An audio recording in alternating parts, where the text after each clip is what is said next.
इसको ट्रैप करो। शेख इकबाल पंजाब लाहौर का मन्ने बड़ा बड़ा वकील है। किहड़े पासे लग गया पाकिस्तान पाकिस्तान कर रहे हैं। ये उनकी पैदाइश का कमरा और घर के सबसे पुराने हिस्सों में से एक है।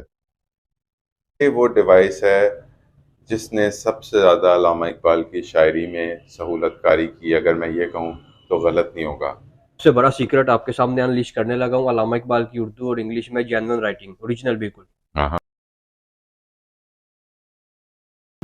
अस्सलाम वालेकुम and welcome back to the channel from Iqbal Manzil Sialkot, जहाँ पे शायर मशरिक डॉक्टर अल्लामा मोहम्मद इकबाल ने आंखें खोली और अपनी ज़िंदगी के जो इब्तदाई साल हैं वो यहाँ पे गुजारे। इस वक्त इस घर को दो हिस्सों में तकसीम किया गया है। एक हिस्से में म्यूज़ियम है जहाँ पे अल्लामा इकबाल की जो इस्तेमाल की चीज़ें थी उनको उसी तरह रखा गया है, और दूसरे हिस्से में लाइब्रेरी कायम कर दी गई है जहाँ पे उनकी काफ़ी एक्सक्लूसिव बुक्स, एक्सक्लूसिव राइटिंग्स मौजूद हैं और उनको संभाल के रखा हुआ है। अभी अंदर चलते हैं और आपको अंदर से जाके अभी दिखाते हैं कि किस हालत में।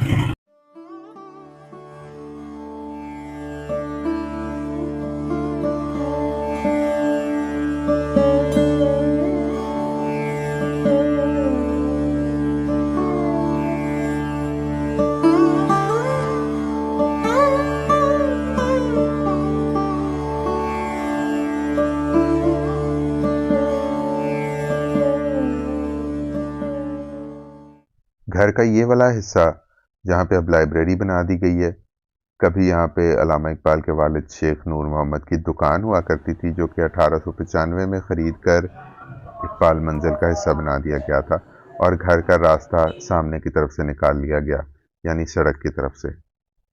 अब ये लाइब्रेरी है और यहाँ पे काफ़ी एक्सक्लूसिव राइटिंग्स मौजूद हैं, कुछ इकबाल की अपनी और कुछ इनके चाहने वालों की।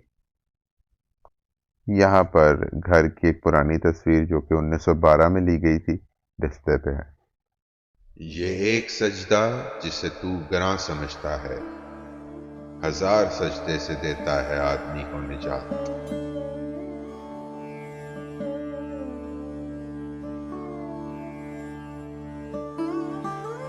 वो कहता ना खोला जमी दे पलक दे खुदा दे। इसको कहता अंग्रेजों को मशरिक से उभरते हुए सूरज को। अब मशरिक ये आप कहते हैं, वो कहता है इधर से भी सूरज उभरना है, उसको देख इतना देर मगरिब कब आएगा मशरिक को ना। रूलिंग अथॉरिटी तो मगरिब ही था। चाहे एजुकेशन में ले लें, चाहे हेल्थ में ले लें, किसी चीज में ले लें, आपको आजादी थी। सिर्फ यह था आप मदरसे बना सकते, वो भी गिने चुने। स्टैंडर्ड उसका क्या है। अगर हमारे सर सैयद अहमद खान साहब ने अलीगढ़ यूनिवर्सिटी बना दी तो उसके खिलाफ कंपेन चला दी। मुसलमान ही चलाने वाले थे ना।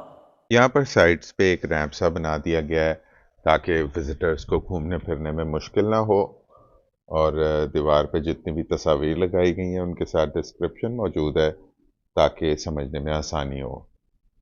यहाँ पे अल्लामा इकबाल का शजर नस्ब जो कि बाबा सालेह से शुरू होके अल्लामा इकबाल की तकरीबन 8 नस्लों की तफसीलात यहाँ पे मौजूद हैं।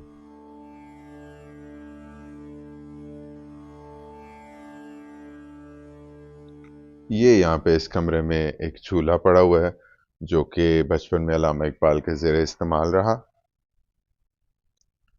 और उसके बिल्कुल साथ यहाँ पे एक अलमारी है, और ये एक कुर्सी पड़ी हुई है जो कि इतने लंबे लंबे बाजू हैं इसके, गालिबन अल्लामा इकबाल के इस्तेमाल में रही। उसके बिल्कुल साथ ये वो कमरा है जहाँ पे शायर मशरिक डॉक्टर अल्लामा मोहम्मद इकबाल ने आंखें खोली। ये उनकी पैदाइश का कमरा और घर के सबसे पुराने हिस्सों में से एक है। यहाँ पे अल्लामा इकबाल की कुछ डिग्रीज और सर्टिफिकेट्स डिस्प्ले पे हैं, जिसमें से ये जो मेडल है उनको फ़िलासफ़ी में मिला था, और इसके साथ ये वाला जब डिस्टिंक्शन के साथ उन्होंने अरबिक में ग्रेजुएशन की थी तब मिला था, और ये उसके साथ उनकी बीए की डिग्री है। और यहाँ पे उनके कुछ असातिज़ा की तस्वीरें डिस्प्ले पे हैं जिसमें थॉमस आर्नल्ड हैं और मौलवी मीर हसन। उसके साथ आगे कुछ और सर्टिफिकेट्स वगैरह लगे हुए हैं। लायर भी ऐसा जिसको अंग्रेज ट्रैप करते हैं। इसको ट्रैप करो शेख इकबाल पंजाब लाहौर का मन्निया बड़ा बड़ा वकील है। ਇਹ ਕਿਹੜੇ ਪਾਸੇ ਲੱਗ ਗਿਆ ਪਾਕਿਸਤਾਨ ਪਾਕਿਸਤਾਨ ਕਰ ਰਿਹਾ ਇਹਨੂੰ ਟਰੈਪ ਕਰੋ ਉਹਨੂੰ ਸਰ ਦਾ ਖਿਤਾਬ ਦਿਓ। ਡਾਕਟਰ ਸਾਹਿਬ ਨਹੀਂ ਸੀ ਲੈਂਦੇ ਉਹ ਕਹਿੰਦੇ ਸੀ ਮੈਂ ਅਗਰ ਲੈ ਲਾ ਮੈਂ ਬੁਲਾਏ ਜਾ ਕੇ ਤੇ ਮੈਂ ਕੰਮ ਨਹੀਂ ਕਰ ਸਕਾਂਗਾ। मैं कहा नहीं मैं नहीं लेना। तो तेरे बाहर करना चाहते थे ना हम नहीं हुए डॉक्टर साहब तेरे बाहर। और इस सिलसिले में डॉक्टर साहब की उन्होंने 2 दफा कोशिश की है इकबाल को लालच देने, दोनों दफा नाकाम।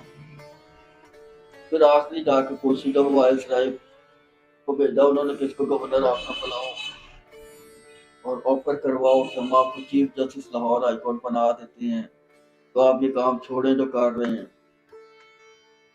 नहीं ये नहीं हो सकता। फिर उन्होंने कहा कि हम एक ऑनर लेकर आए हैं, कोई हमें अच्छा सा आलिम सजेस्ट करें जिसको हम शम्सुल उलमा का ऑनर दें। तो उन्होंने कहा कि मेरे उस्ताद मोहतरम हैं मौलवी सैयद पीर हसन। तो उन्होंने कहा कोई कहा जी मैं उनकी किताब सामने खड़ा हुआ, क्या चले ठीक है फिर ये उनको ऑनर और सर का ऑनर आप इस तरह से मिला हुआ है। फिर डॉक्टर साहब जवाब नहीं दे सकते थे कुछ, अगर करते तो दोनों गए, उनका उस्ताद की खातिर भी एक्सेप्ट करना पड़ेगा। यहाँ से ऊपर की तरफ चले जाते हैं और वहां से आपको दिखाते हैं मजीद।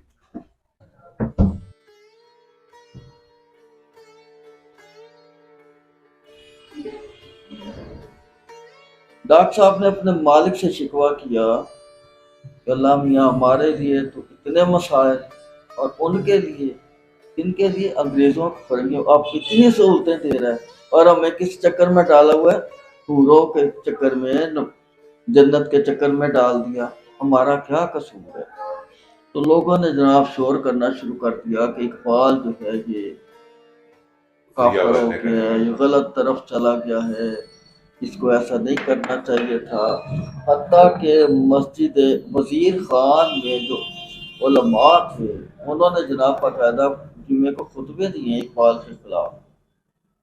डॉक्टर साहब को पता लग जाता था। क्यों जियाकार बनूं सूद फरामोश रहूं, फिक्रे फरदा न करूं महवे गमे दोष रहूं, नाले बुलबुल के सुनूं और हमतन गोश रहूं, हम नवा मैं भी कोई गुल हूं के खामोश रहूं, जुर्रत आमोज मेरी ताबे सुखन है मुझको, शिकवा अल्लाह से खाकम बदहन है मुझको, है बजा शेवाए तस्लीम में मशहूर हैं हम, किस्साए दर्द सुनाते हैं कि मजबूर हैं हम, ए खुदा शिकवाए अरबाब वफा भी सुन ले, खोगरे हम से थोड़ा सा गिला भी सुन ले। जब जवाब शिकवा दिखा है ना, उसका पहला शेर है ना, दिल से जो बात निकलती है असर रखती है पर नहीं ताकत परवाज मगर रख।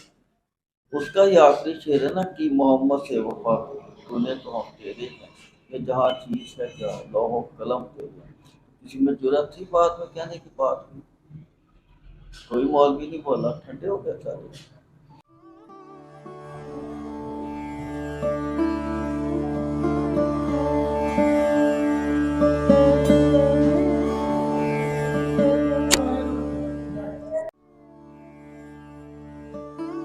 ये वो कमरा है घर का जहाँ पे अल्लामा इकबाल की वालिदा बच्चों को कुरान पाक पढ़ाया करती थी और यहाँ पे पहले दीवार होती थी जो कि ये कमरा छोटा होता था जिसकी वजह से उसके बाद ये दीवार हटा के तो इसको मज़ीद वसी कर दिया गया।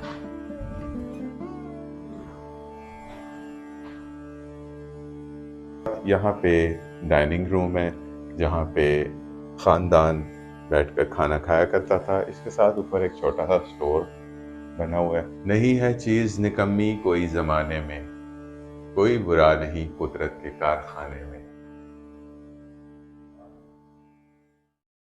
यहाँ पे अल्लामा इकबाल का बिस्तर पड़ा हुआ है और ऐसा तो नहीं हो सकता कि गद्दा भी उसी दौर का हो जो ऊपर लगा है, वैसे बाद में रखा है।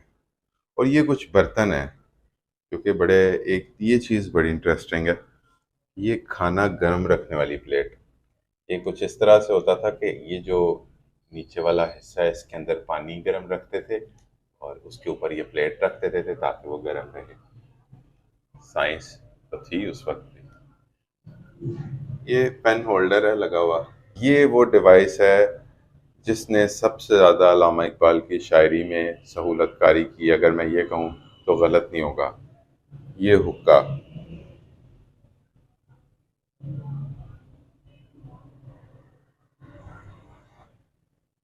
ये कुछ पॉट्स हैं यहाँ पे पड़े हुए। यहाँ पे डॉक्टर इकबाल के बड़े भाई अता मोहम्मद का कमरा है, और यहाँ पे भी एक बेड लगा हुआ है, साथ कुछ बुक्स वगैरह पड़ी हुई हैं। साथ यहाँ पे एक कालीन है जो यहाँ पे प्रिजर्व्ड है। ये उस ज़माने में इनका ख़ानदान के ज़ेर इस्तेमाल रहा है। ये अब हम जिस रूम में एंटर हो रहे हैं, ये इकबाल का स्टडी रूम था, और यहाँ पे बैठ के वो पढ़ाई लिखाई वगैरह किया करते थे। तो यहाँ पे काफ़ी ऐसी चीज़ें पड़ी हैं जो कि उनके ज़ेर इस्तेमाल नहीं है। ये बक्सा भी उसमें शामिल है। यहाँ पे एक पेंटिंग लगी हुई है।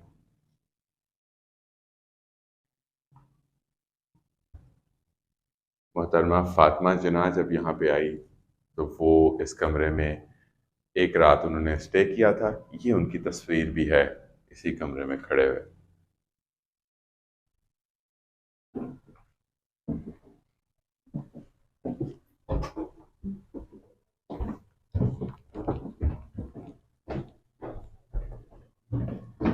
1861 में अल्लामा इकबाल के दादा शेख मोहम्मद रफ़ीक ने 3 कमरों पर मुश्तमिल ये मकान ख़रीदा। 1892 में अल्लामा इकबाल के वालिद शेख नूर मोहम्मद ने साथ वाला 2 कमरों पर मुश्तमिल घर ख़रीद कर इसमें शामिल कर लिया।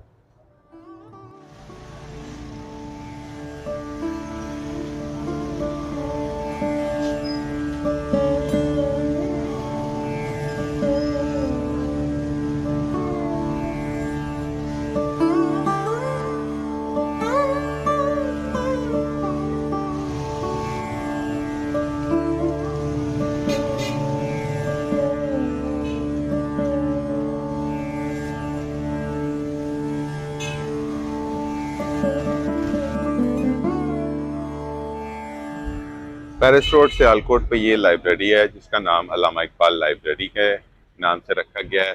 सियालकोट की कदीम तरीन लाइब्रेरी जो कि तकरीबन 130 साल पुरानी है।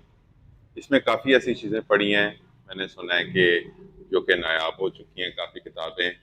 और अभी चलते हैं अंदर, जाकर देखते हैं, आपको एक विज़िट करवाते हैं लाइब्रेरी का।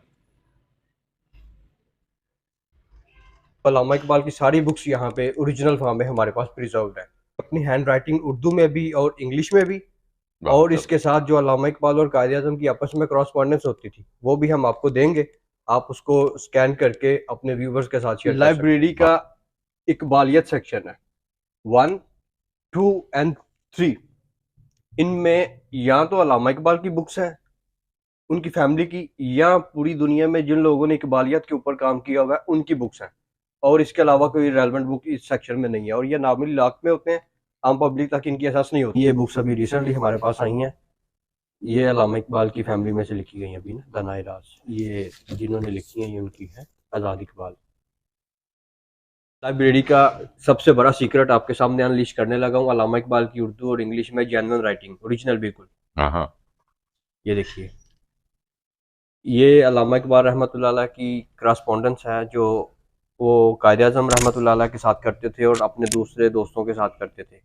और इसकी प्रैक्टिसेस हमें ये बताती हैं कि जब भी अल्लामा इकबाल इंटरनेशनल टूर्स करके वापस आते थे तो अपने दोस्त अब आपको जो खत लिखते थे वो इनमें है। ये देखिए, उर्दू की भी राइटिंग है और इंग्लिश की है। और ये अल्लामा अपने व्यूवर्स को ये इकबाल के सिग्नेचर ज़रूर दिखाइएगा उर्दू के। अभी हाल ही लाइब्रेरी नहीं है, अल्लामा इकबाल की जो नाम से मंसूब लाइब्रेरी है सियालकोट की मदर लाइब्रेरी, ये सकाफती विरसे के तौर पे भी इसको मैंने प्रिजर्व करवा दिया है। और ये है, पूरी दुनिया से लोग इसको सकाफती विरसे के तौर पे भी विज़िट करने मेरे पास आते हैं।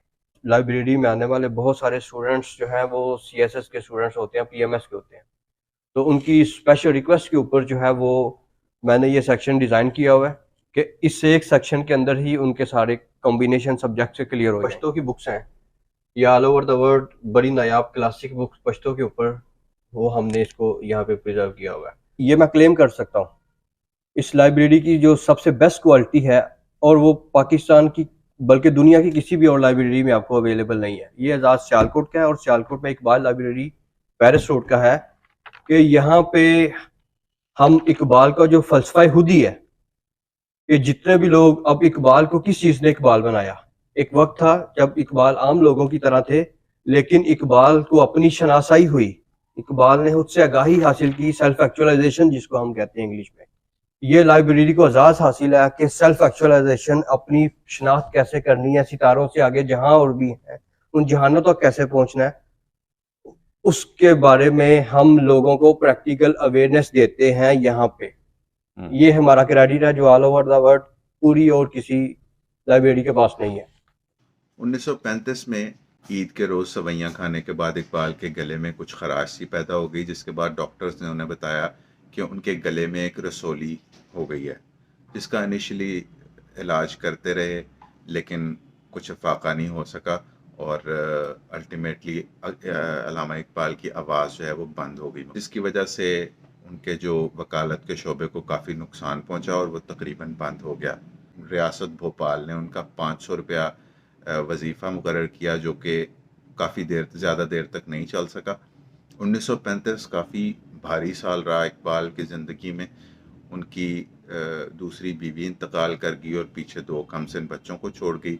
वो भी एक बहुत प्रेशर था। इकबाल की सेहत उनकी परेशानी की वजह से भी काफ़ी ख़राब होती रही और 1938 में 1937 में काफ़ी ज़्यादा शिद्दत इख्तियार कर गई, जिसकी वजह से वो 21 अप्रैल 1938 को इंतकाल कर गए। सियालकोट आज भी इकबाल को याद रखे हुए है। स्कूल्स, कॉलेजेस, अस्पताल, सड़कों और चौकों के नाम में। मैं उम्मीद करता हूँ कि आपको आज की वीडियो पसंद आई होगी और अगर पसंद आई है तो लाइक का बटन दबा दीजिएगा। अगर मैं किसी चीज़ के बारे में गलत हूँ तो आप कमेंट्स में उसकी करेक्शन कर सकते हैं। मुझे दें इजाज़त, मिलते हैं आपसे अगली वीडियो में, तब तक के लिए अल्लाह हाफ़िज़।